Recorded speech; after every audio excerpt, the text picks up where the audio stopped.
So, apologies for the summer break.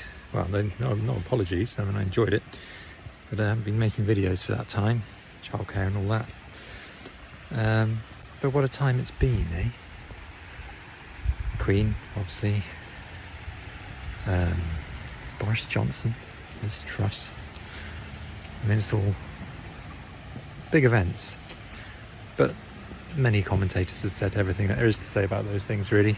So let's all pretend that that's already something I've talked about and move on to today, when the new Chancellor, the new government I suppose, released its mini budget, one that they didn't want the Office of Budgetary Responsibility to have a look at before or comment on, with good reason, because it's mad. And one of the things they've done that not many people expected is to cut the income tax band that is applied on incomes over £150,000. That's gone now, so it just uses the lower rate. So that's money in the pockets of the very richest people. I mean, the very, very richest. That £150,000 is well above the national average wage. What else have they done to help the rich? Oh yes, they've got rid of the cap on bankers' bonuses, which is obviously going to help the rich as well. When all these tax cuts, you have to remember, are all aimed at the wealthiest. Even if they apply a 1% tax cut across the board, that's just a happy coincidence as far as the Tories are concerned. I don't think this Tory government, Truss and her pals, I don't think they actively hate the poor. I just think they really don't consider them at all. They're not part of what they think about. They think about the rich. And if things they can do to help the rich happen to help the poor, then hooray, they're all in favour of it. If things they can think of to help the rich have an adverse effect on the poor, equally, they don't really care.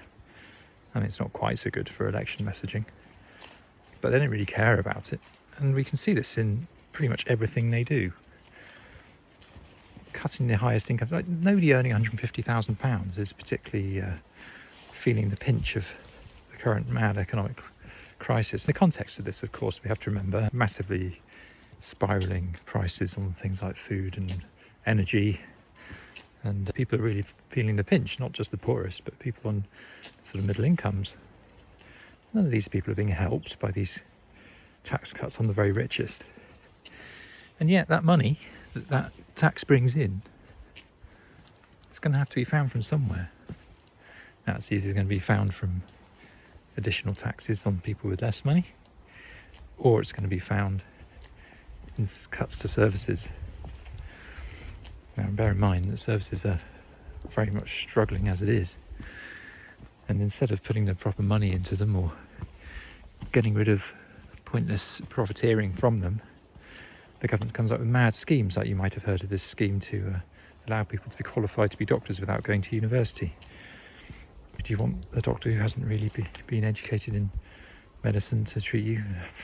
They'd rather do that than fund places at medical school, or maybe scrap fees for things which are in demand, like medicine.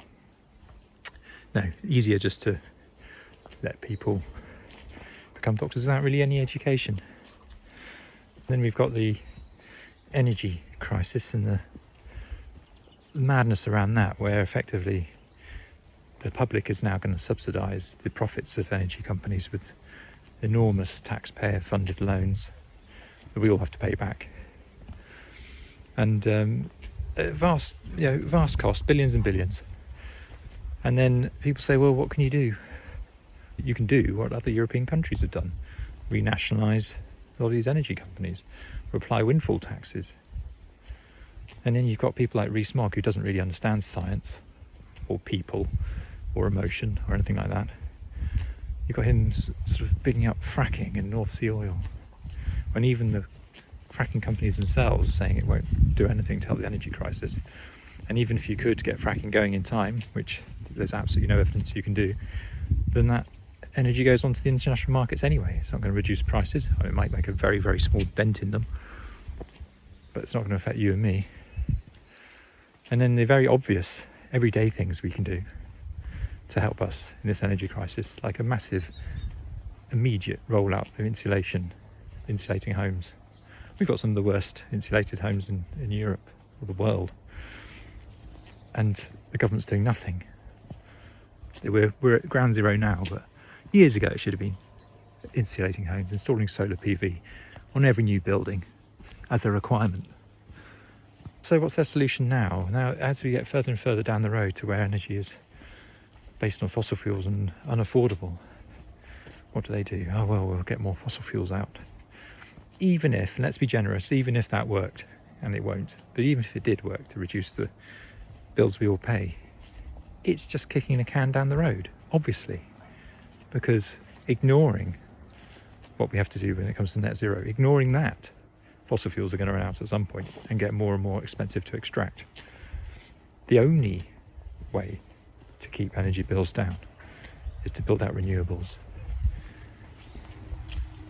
And yet, onshore wind is effectively banned.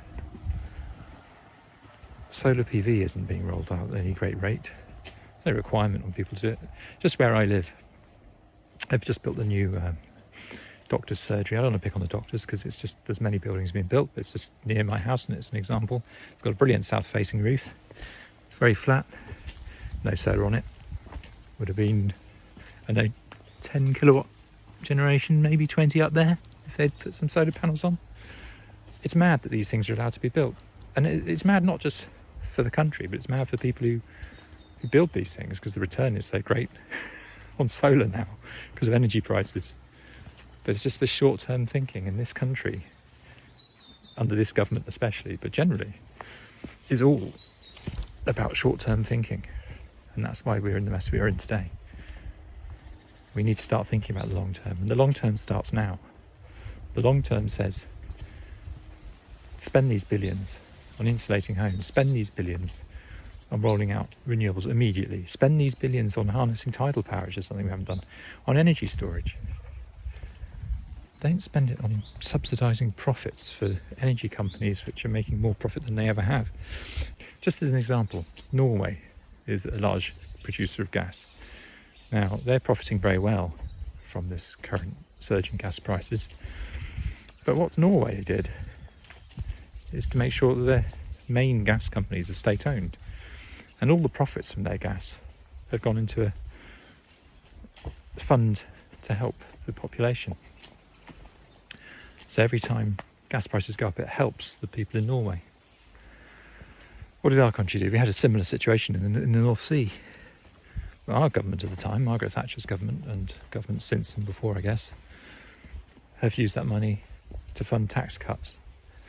Short-term election winners.